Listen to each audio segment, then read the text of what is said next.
Ad Libitum Studio presenta Control Room, el primer podcast de México especializado en producción. Control Room. Mitos y realidades al descubierto sobre Grabación, mezcla, masterización, edición y producción de audio. Control Room, producción al descubierto.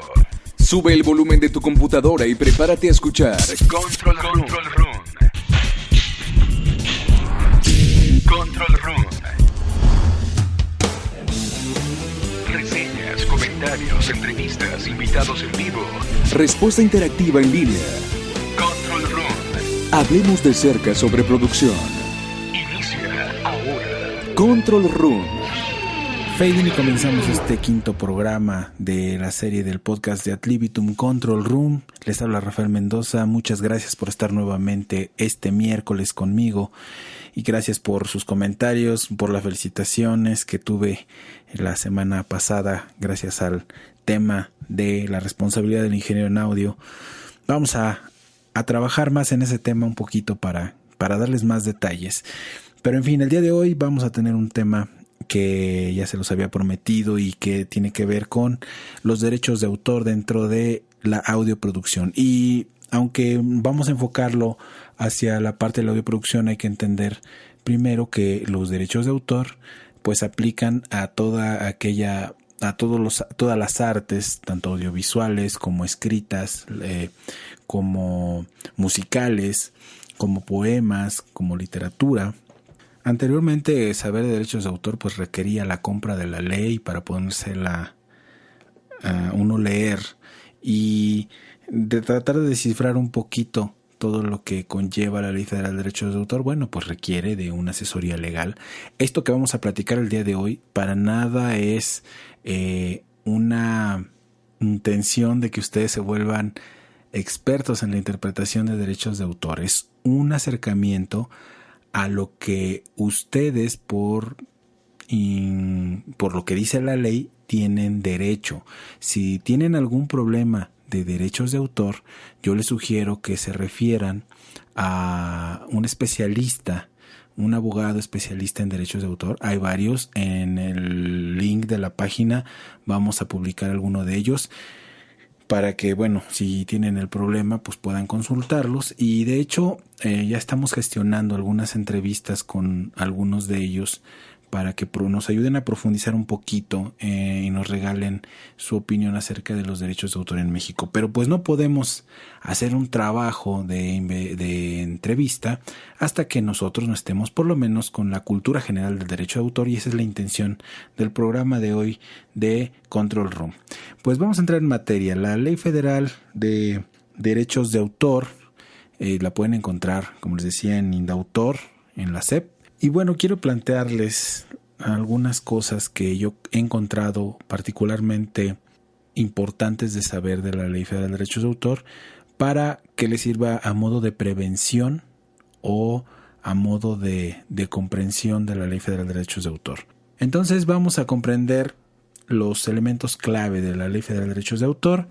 Primero que nada está que el reconocimiento de la ley por decir que todas las obras que se permitan como derecho de autor, es decir, derecho de protección, es todas esas ideas que tangibilizamos a través de un medio de soporte, como puede ser un CD, como puede ser un papel, como puede ser una fotografía. Están sustentadas en tres formas de objeto de protección, es decir, hay tres criterios que la ley tiene como objeto de protección. Una es el objeto de protección por conocimiento o obras conocidas, que son las que llevan el nombre completo del autor. Las obras anónimas, que son todas aquellas en donde no es necesario identificar al autor, pero puede ser porque el autor quiera usar un seudónimo o porque no se ha podido establecer su origen, se manejan de forma anónima, sin embargo también están protegidas por la ley. Y las seudónimas, que como lo decíamos, ¿no?, utilizan un nombre alternativo y se registra con un signo o la firma del autor. Entonces, aunque sea conocida, desconocida, como puede ser la anónima, o a través de un seudónimo, la ley la interpreta como una obra que es o que puede ser protegida. También tiene que ver el derecho de autor con la forma en que la obra se da a conocer. Por ejemplo, si es divulgada, es aquella que voluntariamente el autor la da a conocer al público. Por ejemplo, nosotros en este podcast está de alguna manera protegido y registrado por varias situaciones, varios puntos donde nosotros podemos establecer que la idea de Control Room se estableció a partir de que nosotros decidimos anunciar que íbamos a tener un podcast. Se divulga y en el momento en que lo publicamos, el primer trabajo en Podbean y en SoundCloud y a través de nuestra página de internet, bueno, pues en ese momento se convierte en una obra divulgada. Inédita, pues las inéditas son todas estas, como su nombre lo dice, que no han salido, no se han dado a conocer, pero que no significa que porque no se hayan dado a conocer al público, no se hayan mostrado al público, el autor no tenga derecho a registrarlas. Tiene todo el derecho de salvaguardar el derecho de autor de ese documento. Es uno de los argumentos que a veces algunas disqueras con malas prácticas morales y éticas utilizan, porque dicen, es que hasta las obras que tú no me mostraste son de mi propiedad. Ahorita vamos a pasar ese tema, pero las inéditas también están protegidas. Las publicadas, que son todas aquellas que a pesar de no haber sido divulgadas por el autor o no haber sido consideradas públicamente, como en el caso de las inéditas, aún sin que el autor las haya publicado o no, y sean condensadas en algún lugar por un tercero, también tienen derecho a protección de derecho de autor. Entonces, hasta aquí podemos hablar en general de los tipos de obra que considera el derecho de autor en México. Hay dos formas de conocer, y esto es un parámetro que normalmente me preguntan mucho a la hora de hacer un producto de audioproducción. ¿Cómo se deben de registrar? Como en el formato de indautor hay una sección donde dice que el estado de la creación del material que se va a registrar, que puede ser como obra primigenia u obra derivada. Bueno, la obra primigenia son aquellas que son originales en su totalidad, es decir, la primera versión que se plasmó dentro de un medio, de un soporte físico, pues esa es la obra primigenia. No son parecidas o iguales. Hay puntos que iban a establecer eso, que no sean parecidas o iguales a una obra que ya fue previamente registrada. Un cover no entraría como una obra primigenia. Muchos de los grupos que trabajan con covers de repente quieren registrarlo y no saben si con ello van a violar el derecho de autor. Bueno, para ellos está la obra derivada, es decir, si ya existió y ha tomado de referencia un material previo, por ejemplo, el disco tributo a José José tomó de material previo todas las canciones de José José, entonces no se puede derivar o no se puede registrar como una obra primigenia, sino como una obra derivada, porque fue una versión alterada, ha sido sampleada, puede ser un popurrí, puede ser un instrumental, y puede ser un arreglo, un cover de un tema, pero que ya está basado en algo que ya fue registrado. Entonces hay que tener cuidado ahí. Por ejemplo, si yo hago una versión jazz de un tema de Belinda, bueno, puedo registrarlo como una obra derivada. Sin embargo, hay algunos derechos que sí puedo registrarlos como primigenios porque yo lo estoy creando desde cero. Bueno, entonces ahí es donde los criterios luego varían mucho, ¿no? Un poco. Pero bueno, vamos a ir poco a poco profundizando en ellos y vamos a tratar de irles dando respuesta cuando platiquemos con el experto de derechos de autor, que sería un abogado en este caso. También se pueden considerar como creación las obras como individuales o colectivas. Pues obvio, su nombre lo dice, individuales es una sola persona la que ha desarrollado toda la obra, letra, música, arreglos, de todas las partes, o también los sonidos. En el caso de audioproducción, pues por ejemplo tenemos el diseño de sonido, ese es registrable, los efectos que se han aplicado a un radioteatro, a una radionovela, o el sonido que se creó para un documental se puede generar como un derecho de autor individual primigenio, por ejemplo. O sea, ya se van agregando los elementos. O colectivo, que es cuando se realiza a nombre de una persona física o moral. Es decir, si el grupo ya está condensado dentro de una práctica legal en conjunto, bueno, pues ahí es donde entra cuando hay un tema, por ejemplo, un tema de los Beatles que es Lennon y McCartney, ¿no? Ese tipo de obras pues son colectivas porque hay 2 o hasta más partes. Puede ser que uno haga la letra y otro la música, o uno hizo la parte de la intro y otro la parte intermedia, y eso se puede ir registrando así como obra colectiva para que, de acuerdo a los porcentajes que se dictan en el formato de indautor, bueno, se puedan repartir más adelante los derechos y las responsabilidades sobre esa obra. También debemos comprender que la protección de los derechos de autor inicia cuando la obra se fija en un soporte físico. Si yo tengo una letra musical y quiero escribirla, y lo único que tengo a la mano es un papel de estraza del pan, ¿no? O el papel donde estaba la tortilla, el kilo. Yo me compré 1 kilo de tortillas, traía papel, y en ese momento me vino a la cabeza una letra para un hitazo, y la escribo en este papel. Este papel, en ese momento, se convierte en una fijación de la obra en un soporte físico. Es decir, pasa de la parte neuronal a la parte física en el papel, y ese proceso ya, a partir de ahí, se gesta el derecho de autor. Entonces, la ley ya protege desde ese momento. Si lo escribiste en un vaso, si lo escribiste en una servilleta, si lo escribiste en la parte trasera de una fotografía, basta que aunque agregues la palabra copyright y el año en que lo hiciste para que quede sustentado el derecho de autor, y obviamente guardarlo como prueba, ¿no?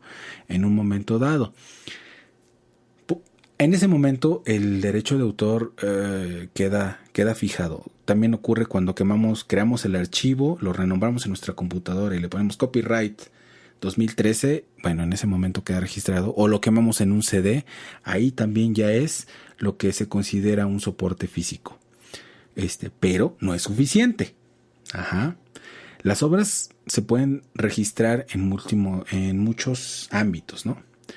Como ya lo comentaba yo, está la literatura, lo musical, lo dramático, la danza, la pictórica o el dibujo, que son las pinturas, escultórica o de carácter plástico, su nombre lo dice, las caricaturas, las historietas, los planos arquitectónicos también son obras de derecho de autor, las películas cinematográficas, los medios audiovisuales, los programas de radio, los podcasts, los webcasts, la televisión, programas de televisión, programas de cómputo que pueden ser software, obra fotográfica directa, obra de arte, que puede ser el diseño gráfico, el diseño textil, también soportan derechos de autor. Ahí cuando mucha gente registra, ¿no? También lo que es el arte del disco, eso también genera derechos de autor. El arte sobre el CD, eso es derechos de autor. Compilaciones, por ejemplo, que son enciclopedias, materiales didácticos, todo eso también se convierte o son factibles de derechos de autor. Entonces, como podemos ver, hay veces que nosotros pensamos en el empaque, ¿no? de nuestro proyecto, y lo hacemos acá de una manera muy mona, ¿no? Buscamos una cajita de cartón coqueta con cierta textura y ciertos colores. Eso se puede registrar, es un diseño gráfico y es propiedad tuya. Claro que no se puede registrar el cartón, ¿no? Pero se puede registrar la forma de uso y los símbolos que utilizas en ese cartón. No confundir con el registro del logo y el registro del INPI. Ese es otro boleto, aunque los dos son igual de importantes. El INPI, para quien no lo conoce, es el Instituto Mexicano de la Propiedad Industrial, y ese trabaja en otro sentido. Pero bueno, ahorita vamos a mantenernos dentro de derecho de autor para que no nos salgamos del tema. Hay 6 derechos y esta es la parte más importante, así que súbanle el volumen al radio, dejen todo lo que tienen a su lado, cierren el Facebook, porque esta es la parte más importante del derecho de autor. Bueno, ¿ya están listos? Les voy a dar 10 segundos más para que apaguen todo eso y se centren. Ok. Existen 6 derechos que van implícitos en el derecho de autor. Cuando nosotros hablamos de derechos de autor, normalmente pensamos que es uno solo. Y abusados, porque este es el punto donde normalmente se quiebran a todas las bandas, a todos los diseñadores, a todos los poetas, a todos los escultores, a todos los arquitectos. Hay 6 derechos implícitos en el derecho de autor. Y se pueden trabajar todos juntos o por separado. El primero es el derecho de autor de divulgación. Es decir, tienes la facultad al registrarlo de permitir que sea divulgada o no la obra. Es decir, tú eres dueña de una canción que ya grabaste en el estudio, pero al final decidiste que no iba a salir en ningún disco tuyo, porque consideras que funciona en otra corriente o que tiene otra idea. Bueno, y entonces llega tu disquera o una persona y te dice, ¿por qué no la difundes para que veamos cómo funciona?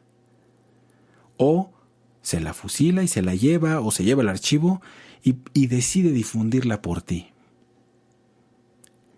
En ese momento esa persona cometió un delito, porque tú no le has permitido ni le has dado facultad de divulgar la obra. Ese es uno de los primeros derechos de autor. Claro, siempre que la obra sea tuya y que demuestres que sea tuya. Todos esos derechos tienen que ser demostrables para que entren en función. Entonces tenemos el derecho de divulgación. Puedes permitir que se divulgue o no tu obra. El segundo, el derecho de publicación. Puedes permitir o restringir que se publique temporalmente, continuamente y en el formato que tú prefieras. ¿A qué se refiere? Pues tú puedes dejar que se toque tu canción en una estación de radio por un tiempo limitado o continuamente, es decir, que lo estén pasando cada rato, y tú decides si quieres que se difunda por radio, internet, por radio, por televisión, por un medio electrónico como puede ser un podcast o un MP3, por una cuestión impresa, es decir, que tu música sea traducida, puesta en un libro de grandes éxitos y que salga, o auditivo, es decir, que se difunda en un punto en medio de un pueblito con una bocina. Tienes derecho a permitir o restringir que se haga cualquiera de estas cosas. Ese es derecho de publicación. Luego viene el derecho de comunicación pública.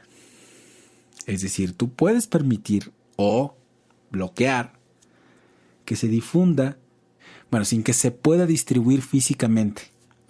Esto es, tú tienes la canción y puedes dejar que el presidente municipal de San Cirinango de las Iguanas lo utilice para su campaña, siempre y cuando no la grabe en un disco y se la regale a la gente. Si esa persona usa la canción, aparte de tu licencia, la quema en un CD y la vende, está incurriendo en un delito. Y aguas, porque aquí es donde normalmente he tenido debates con músicos y con gente de cualquier tipo de estrato social que se dedica o no se dedica a la audioproducción. Cuando a mí me dicen, ¿es delito bajar música? Sí es delito. Y este es el derecho que lo protege. No puedes bajar una canción de internet, porque primero lo estás divulgando, ese ya es un problema. Luego la estás publicando, porque la estás distribuyendo, la estás poniendo en un blog, la estás poniendo en un link de internet. Y luego la estás, si la quemas en un CD y lo vendes, entonces estás violando el derecho de comunicación pública. Entonces ya tienes divulgación, publicación, comunicación pública. Y el siguiente que viene es el de distribución, y ese tiene que ver en que puedes permitir o no que tu música o tu partitura o tu obra, tu fotografía, tu diseño de tu disco se copie, se venda, se traspase, se rente y va enlazado con el de reproducción. Es decir, tú puedes licenciar a alguien para que haga las copias de tu producto.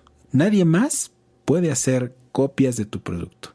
Y este es el derecho de autor que violan los piratas o quien se dedica a la piratería. Está haciendo una copia ilegal de tu material. Y este es el derecho que viola, el de distribución. Y aparte lo vende y lo renta. Bueno, en este caso lo vende, porque ellos lo venden por 10 pesos, ¿no? O 5, 50 o 20, no sé, de acuerdo a tu localidad, a cómo cueste un disco de audio en MP3 o formato normal, le llaman ellos, ¿no? El formato de CD audio. Y el de reproducción, que puedes permitir o restringir que se duplique de forma temporal o permanente en cualquier forma tangible, electrónica o física. Es decir, tú puedes decir si quieres que se toque en una estación de radio y que aparte de la estación de radio saque un CD especial por su 25 aniversario y te incluya dentro de él sin pedirte permiso. Está bien que les hagan el favor, pero tiene que estar bien específico en un contrato. Hay estaciones de radio que lo hacen. Hay que tener cuidado con eso también. Nosotros no sabemos cuándo una canción nuestra se va a volver un hitazo. Esos son los 5 derechos, pero falta uno, que es el más importante de todos. Y aquí sí hay que abrir bien los oídos. El derecho de generación de idea creativa. Es cuando tú haces la tangibilización de la idea en un soporte físico. Si tú creas una canción y la registras o no la registras, ese derecho es irrenunciable. Tú no puedes regalarle la canción a nadie. Cuando un artista te dice, es que a mí me regaló una canción tal, bueno, se hace de una manera simbólica. Porque para derecho de autor no existe el que renuncies a tus derechos de generación de idea creativa. Y abusados esas disqueras que están usando ese argumento muchas veces para amarrar al artista y obligarlo a que ceda los demás derechos, ese derecho es irrenunciable. Y puedes irte a un pleito legal si una disquera o casa productora te quiere manipular con decirte que si no le firmas todos tus derechos de autor de forma concreta, te va a quitar tus canciones. Eso no es posible. Te ampara tu derecho de autor. Nunca dejen que la disquera registre por ustedes. Y si quieren que lo haga, acompáñenlos.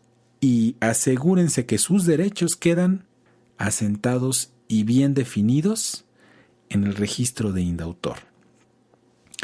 Vamos a cerrar un poco ya este tema porque se nos pasa un poco el tiempo. No quiero cansarlos tampoco. Si es necesario, me gustaría que reescucharan otra vez el podcast de ser posible. Quiero cerrar con esto, este programa, este tema el día de hoy.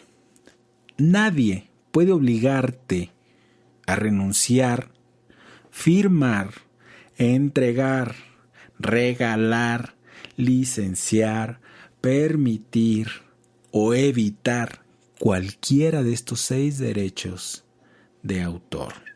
Y estos 6 elementos que acabamos de hablar el día de hoy en este programa son la base del derecho de autor. Después vamos a tener un especialista que nos hable sobre la aplicación un poco.